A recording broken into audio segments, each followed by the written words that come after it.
better than your currency. Splurging millions, buying houses like Monopoly. Fucking 9 to 5, man, the money is a joke to me. Buying cryptocurrency, my money in the privacy. I make it rain dollars, they watch me disappear. I'm so fly, man, I'ma need some land again. Hey guys and girls, welcome to this week's episode of the No BS and Birchy podcast. I'm your host, Nathan Birch, and this is a show unraveling the truth to the facade of the 21st century. We're now exiting the matrix and waking up to motherfucking reality. And today I have another special guest. So we've got Dan on the line. Thanks for joining us, Dan. G'day, mate. How you going? Awesome. Yourself? Really good, thanks. Yeah, good. Thanks for having us on. No, thank you. Thank you for taking the time out of your day. I know you're busy with your business, and it's great to have you on the show. And I think the audience will really enjoy hearing a bit about your background and where you've come from and what it is that you're trying to do. So just for those that are watching, you might be like, okay, you got Dan here. Tell us about Dan. Dan's been a client with us. How long ago did you come on board as an investor with us? 10 months ago. Yeah, 10 months ago. Less than a year ago. Okay, cool. And how many properties are we up to now? With including our house, we got 8 altogether. So okay, cool. There we go. And I guess maybe if you can give the audience just a bit of a background just on, your background and how you came to us and a bit about, why you want to get into investing and, all that. Yeah, cool. So we sort of, I'm a tradie. I come from the UK and came to Australia about 10 years ago. Yeah. I met my wife and we decided that we were going to sort of focus on some cash flow properties, try and make some bit of a life out of that. It didn't go very well straight away. Yeah. We sort of, sorry mate, I've lost it here. No, that's okay. So basically, we set up, bought a house each, and then we consolidated our assets when we got married. Yeah. And then we were looking to buy some properties and replace our incomes. Okay, cool. And I remember you had some sort of hurdles that you were trying to, but then you couldn't get equity out or something to start off with, like. Yeah, so we tried to refinance our portfolio and release the equity. And we went through about 6 months of back and forth with a broker, and they were trying to put us in touch with all these different banks. We got rejected on serviceability. Yeah. So we sort of thought that was the end of the road. And so we came to you guys. Okay, cool.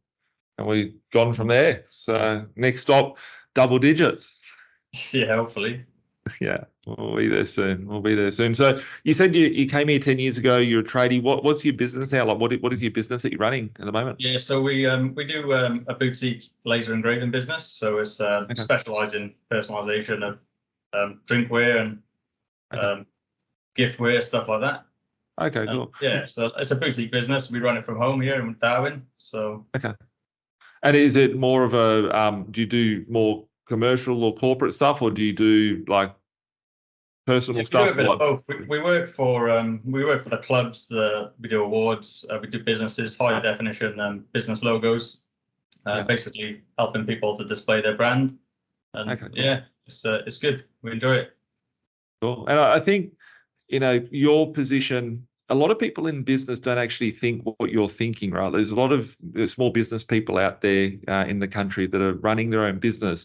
And as a business owner, you don't have to go and pay yourself super like as an employee. You'd be paid super and all that. You can distribute your funds as director fees or whatever you want to do.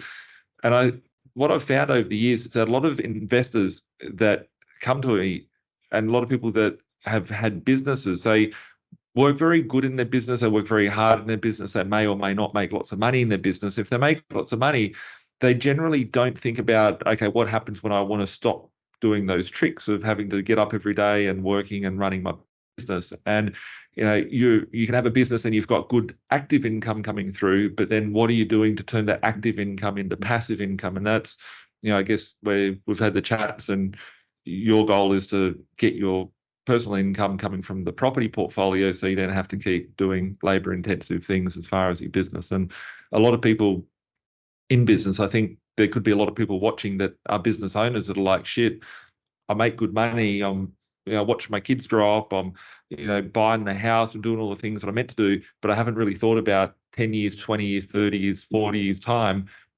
How am I going to retire? And I think it's very important as a business owner. Any business owner should be looking. Anyone should be, but specifically business owners, because what are you going to retire with? So, exactly. when you first, I've got one other question for you. It's just something I ask everyone when they come on the show. What does a no BS approach to life mean to you, Dan? Basically means having the freedom to pick and choose what we do, and where we spend our time. Like we like our business and we like dealing with our clients, but it'd really be nice to have some freedom to have to choose to do it rather than have to do it. Yeah. Okay, cool. So just live life doing what you want. Yeah. So I mean, invest time with our family and friends rather than spending everything, earning a living. So. Okay. Cool.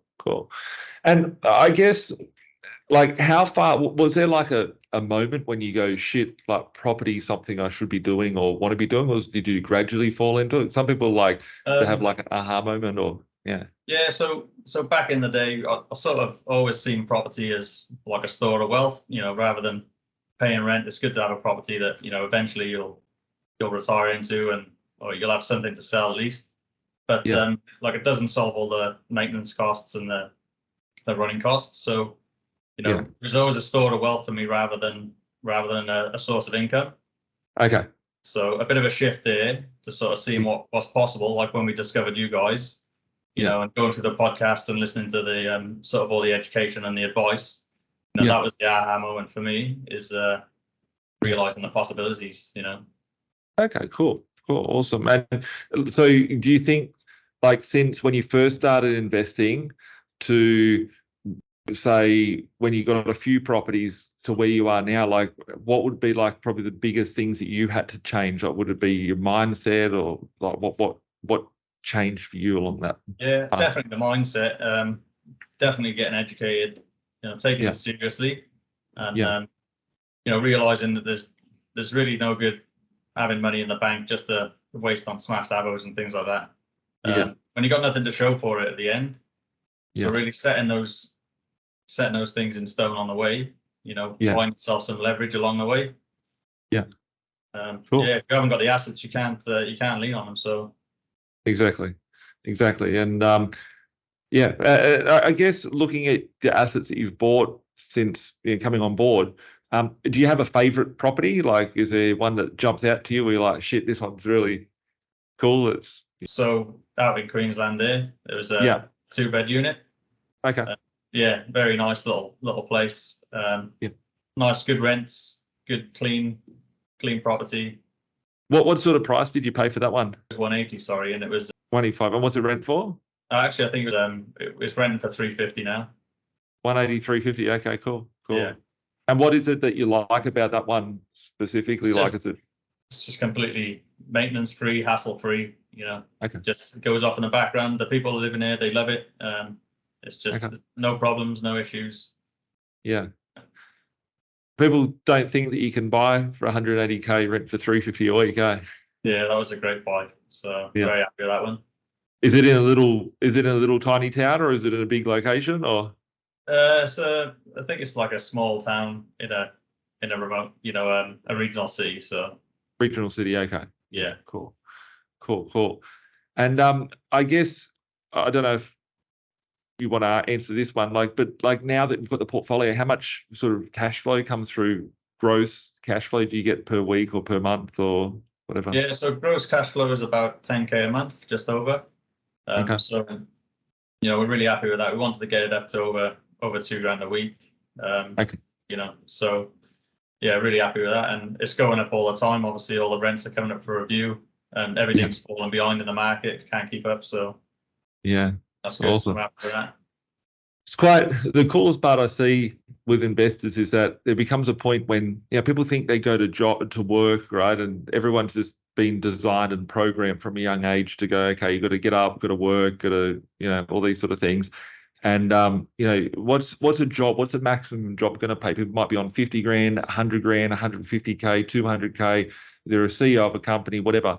But that requires a lot of risk, and people don't think there's a risk. But what happens if, you know, we end up in a position where the job is irrelevant in the future, or, you know, they're being made redundant, or there's a recession, there's job layoffs all the time. But what I found is, like, people go out and they might be on $100,000 income, and then they go and get $1 million mortgage and they have to pay $50,000 a year in interest to keep the roof over their head. But if you go out and buy, you know, like $1 million worth of asset, and you bring in $100,000 worth of income, yes, you've got the expenses, you've got the bill, but that debt will disappear over time. But most importantly, that cash flow, like if someone's on $100,000 income and they get $100,000 worth of rent, suddenly their income from their job or their business is becoming a shadowed effect to what it was beforehand. So without going into any of your numbers or your business or anything like that, like, just in general, like, you know, you've got $10,000 a month in income, and, you know, we've been working together for less than a year now, and, you know, people will be out there getting a car loan, getting a mortgage for themselves to live in their house, all those sort of expenses, but the only source of income they've got is that one income. You've got a business income for yourself. You've got 7, 8 sets of tenants that are out there. They're all having to go get earn money. Then they come back. They give you a bit of their money. They keep happy with their little life, and So cool. You know, we look at it like every dollar that's not an expense is a dollar that we haven't got to work for. You know, so the expenses are paid on the properties, and everything else is just a bonus. So yeah. And, you know, the plan would be just to keep expanding on that.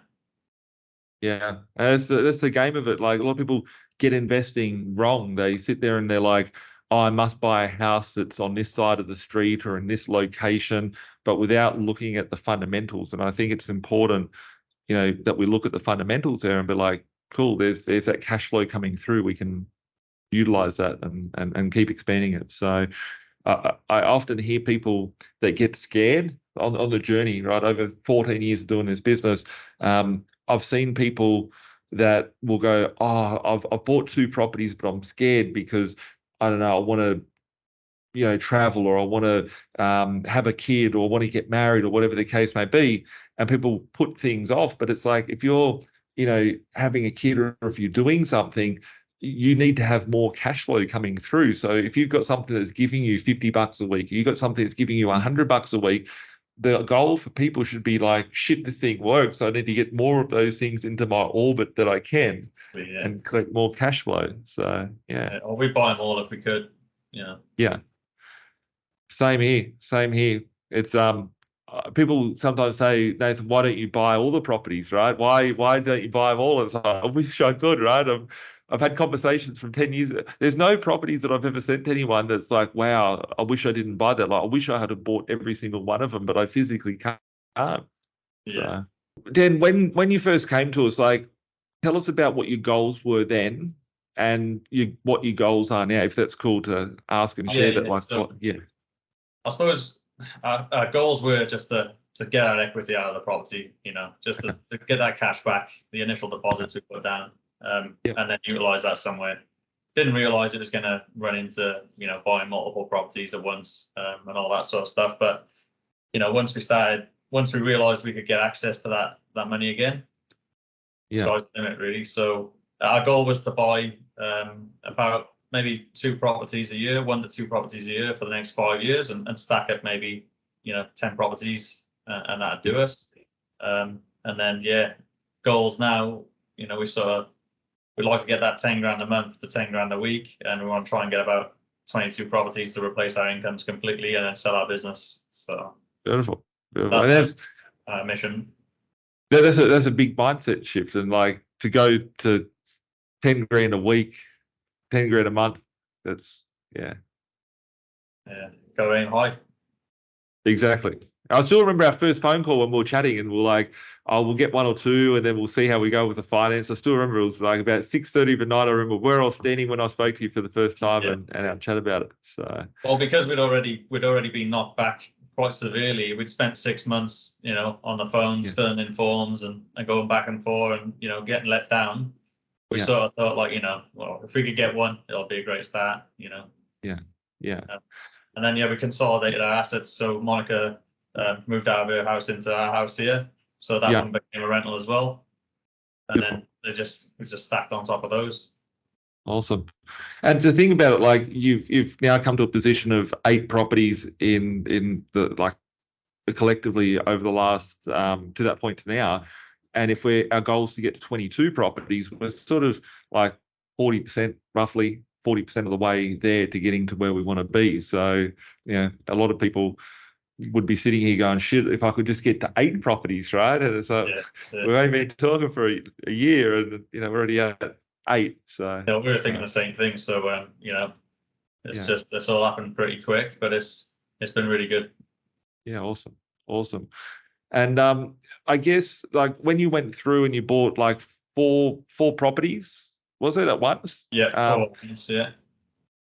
How was the process? Like buying, like a lot of people would be like, shit, I'll buy 4 properties in my lifetime if I'm lucky. And here we are talking about buying 4 properties at once or in a very quick time frame. Like, how did you find that experience? What was overwhelming? What worked well?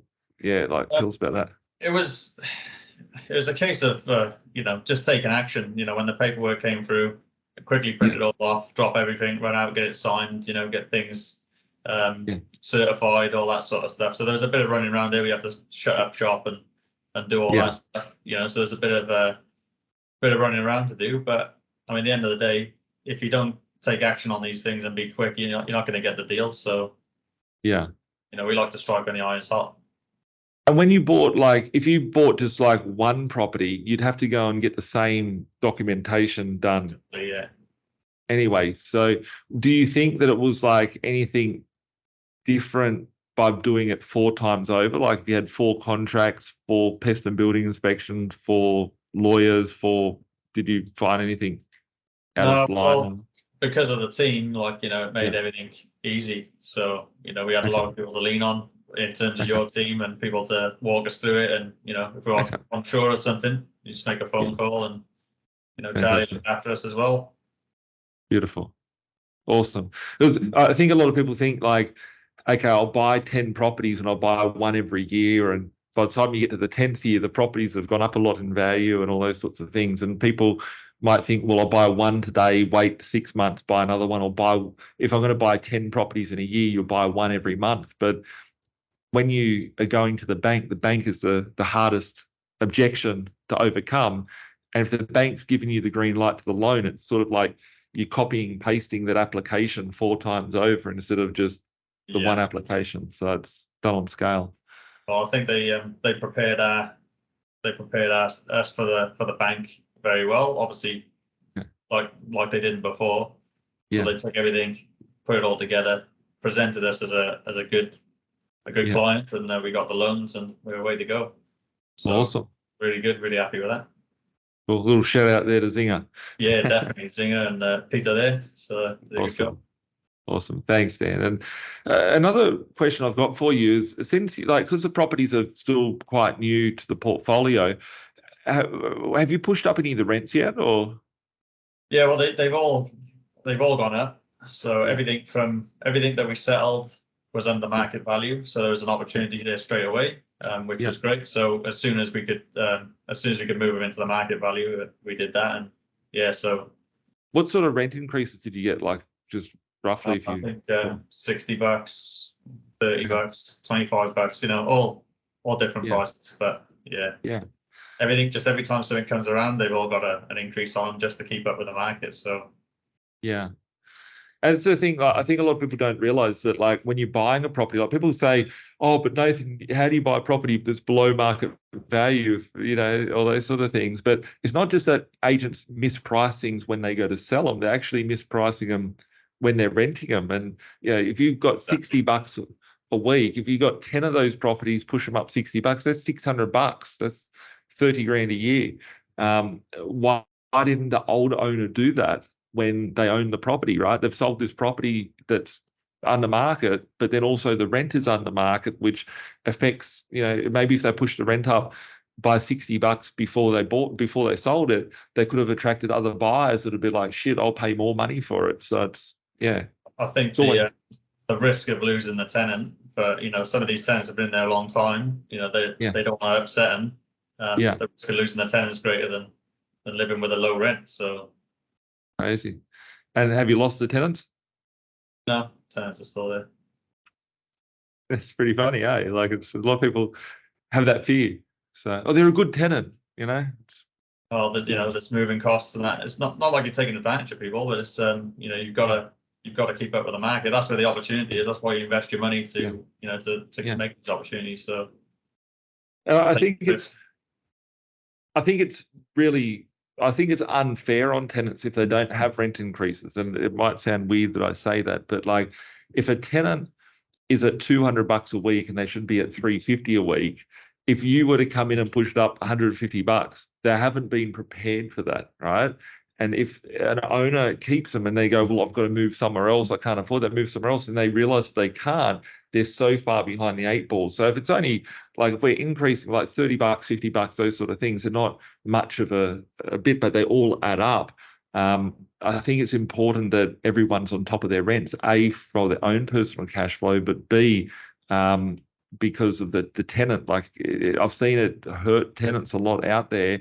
If it's such a big shock, the owners that have kept the rent so low for so long, when it's time for them to go to a market rent, it's a massive, it's like, just throwing a fish in cold water when it shouldn't be in there. Well, a lot of the time the leases expired years ago. There's no lease in place. It's a periodic. It's just rolling over. No one wants to have a look at it. The tenant or the owner. So, I mean, that's what happens when they're years out of date. I mean, they just fall behind. So it's poor property management. I've got another question for you. So you're based in Northern Territory, yeah? Yeah, we're in Darwin. Yeah. Like, the properties that you bought, have any of them been in Darwin? Any of your investment properties? No, only our home that we live in. So we did a mortgage swap on that one back in 2020, and it was a bit of a fixer-upper, and we're still fixing it up. So okay. How have you been to any of these properties that we've bought? No.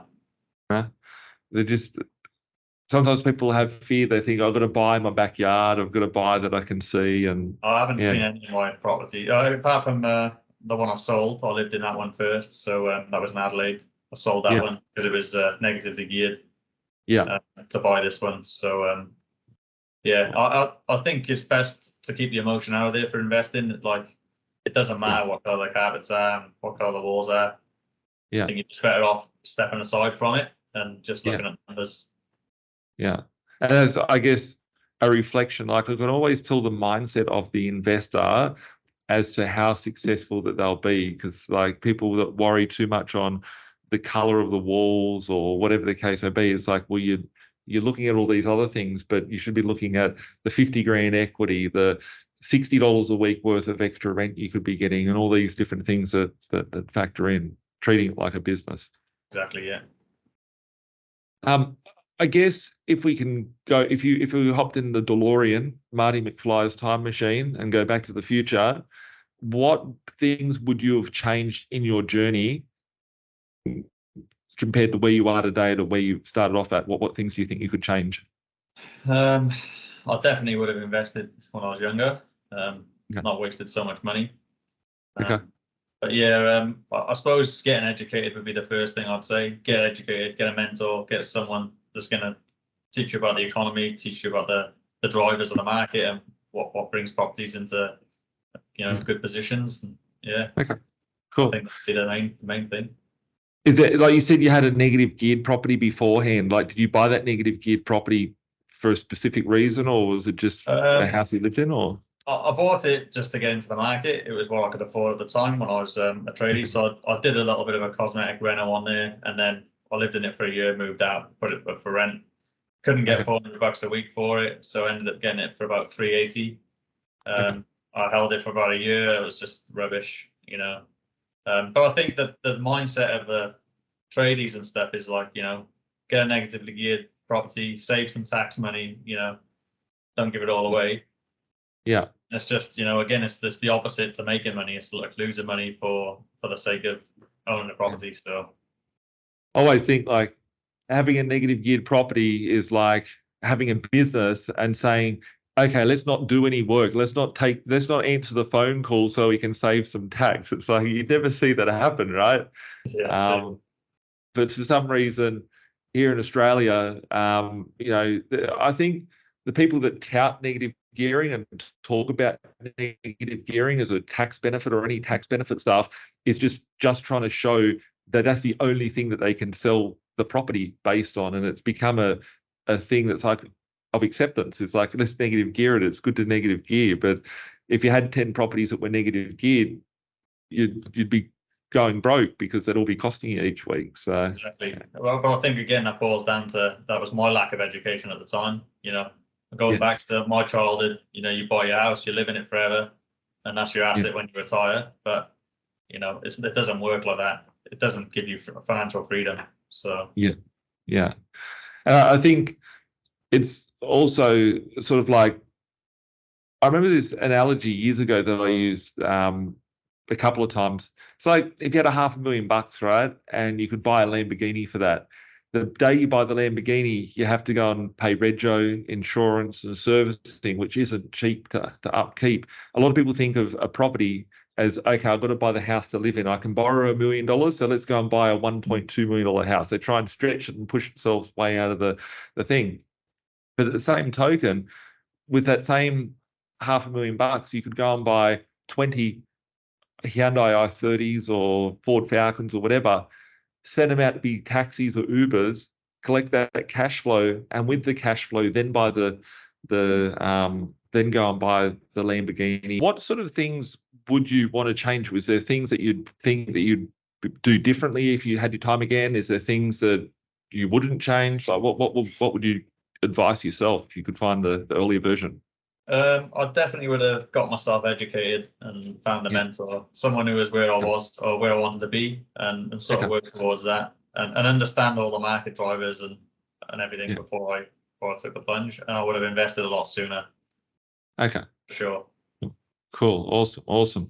And I guess the top 3 things that you've sort of grown since getting more knowledge, like, obviously we're pulling out equity, we're, getting the cash flow. Like, what would be probably the biggest things that you've gone, wow, this is something I didn't think about beforehand, but it's going to help me get to where I need to be?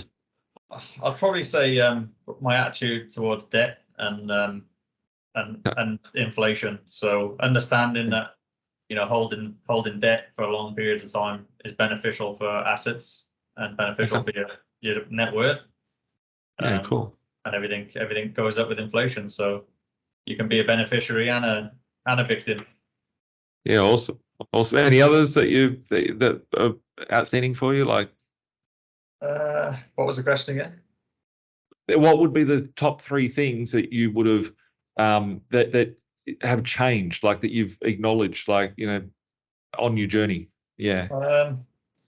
Probably the possibilities of escaping the rat race and doing better things without actually physically having to do the work. Working with your mind instead of working with your hands. So that was a bit of a revelation, really. Okay. Awesome. Any other ones like cash flow or goal setting or anything like that? I suppose we're always looking to improve on our goals. We've got a baby on the way now, so the goals are a bit up in the air. So I've got to rethink everything. But we want to increase obviously our properties, increase the cash flow, buy our dream house, I suppose. Congratulations on the baby. Yeah, thanks, mate. Yeah, that's all interesting stuff. But awesome. How far away? September. So another 6 months. There we go. There we go. Big changes, eh? Is your first child? Yeah, it is. Yeah. Big changes. Your life will never be the same, I guess. So that's right. Yeah. So just getting organised for that now. But in terms of that, like, we've got to start really planning for, passing that education on as well, and making sure, the young fella doesn't make the same mistakes that I did and leave it too late.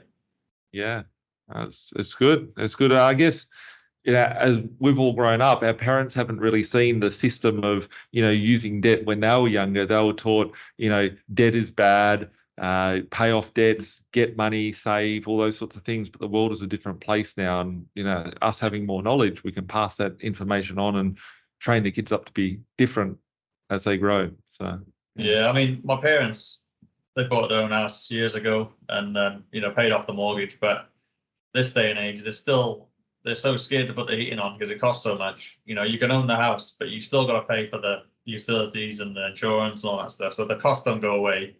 So if you got an avenue of replacing those costs, from properties, it's makes sense to me. It goes back to that Lamborghini versus the you buy the Lambo to live in. It's you got to pay for all the running costs and everything like that yourself. So Right. And I guess if someone is watching today and they were where you were a year ago or 2 years ago or whatever, what sort of advice would you share with a new investor or someone that's trying to push through? What sort of wisdom could you share? I'd say you don't know everything and you can't do everything on your own. You got to leverage people and you got to leverage teams, and it's all out there if you know where to look. And I'd say rather than thinking that you can do everything yourself, like I always used to, I'll do everything myself. Outsource property outsource the properties, outsource the accounting, get all your ducks in a row. Pull the trigger.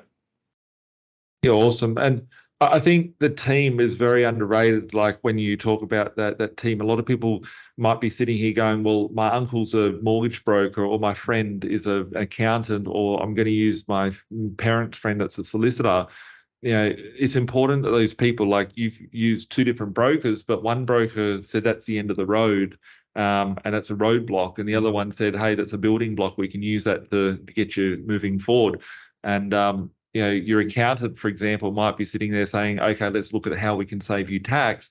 But then that tax becomes, detrimental to you being able to service to buy more property. So having everybody working in harmony is very important, and have the runs on the board, because if your broker hasn't got someone to 10 properties, you ain't going to be able to, you're going to be the first one that they get to 10 properties. It's like, well, doesn't give you too much confidence. So I think it's important to ask those questions.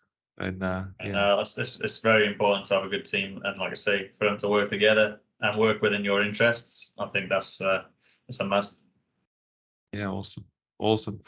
And I guess if anyone is looking, they might have a business or they need some engraving, or want to connect with you with what you're doing.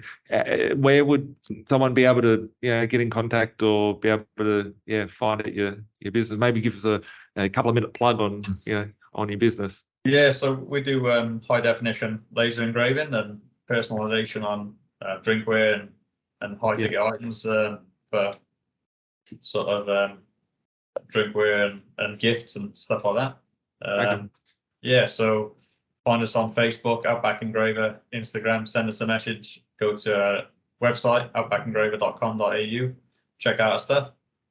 Beautiful. Awesome. Cool. Awesome, Dan. Well, thanks a lot for spending your time today and taking the time out of your day and your business to have a chat with us and share with your journey. It's been cool watching you grow over the last 10 months and getting to 8 properties very quickly. Yes, you had a couple of properties beforehand, but you had a couple of properties and you were stuck.